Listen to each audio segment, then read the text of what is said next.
The second stage of the 2008 Tour of Ireland brought the 108 survivors to the start town of Thurles, and then they would go on to Loughrea, a ride of 158 kilometres. They rolled away. Mark Cavendish, the overnight leader, having won the first stage into Waterford, he was now leading the race by 4 seconds ahead of Alexander Kristoff and 5 seconds over the New Zealand champion Julian Dean.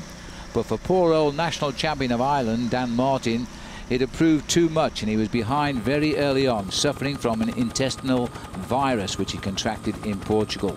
He wouldn't end the day. The riders then encountered the first climb of the day. It came after 28 kilometres. The first man to it was the Swedish rider Fredrik Eriksson, and this was the climb of Mauersleeve. He built a lead here of over 3.5 minutes on a field which were all protecting the man in yellow, Mark Cavendish. His full team, Team Columbia, making sure he was kept in the right place.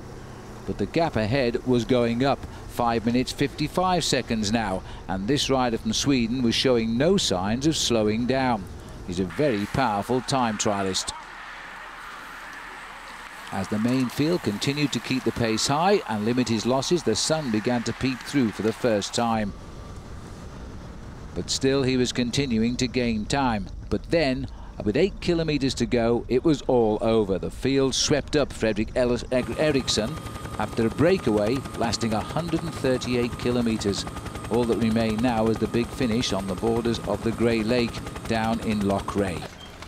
But it wasn't to be just that. With just over 800 metres to go to the line, there was a mass pile-up of riders. No one seriously hurt, but these riders were left to only observe the finish from afar. In the race for the line too, it was once again big Magnus Backstedt of Sweden trying to lead out the champion of New Zealand, Julian Dean. But where was Mark Cavendish? In the yellow jersey, he was boxed in. But as they tussled for the line, he suddenly hit the front. And for the second day in succession, he was about to take out the stage win as clearly as he did on the quays of Waterford just 24 hours earlier. So Mark Cavendish increased his overall lead in this race over Julian Dean, winning there ahead of Michael van Steen of the Rabobank team from Holland. So Mark Cavendish is the winner again, and with a perfect 2 days, of course, a clear leader in the race now. He leads Julian Dean from New Zealand and Team Garmin Chipotle, and is looking pretty smug there. His overall advantage is 13 seconds, 14 seconds over Alexander Kristoff. The top two there changing places behind Cavendish. Maximilian Ricchesi is in 4th place. Tomorrow, though, is 200 kilometres.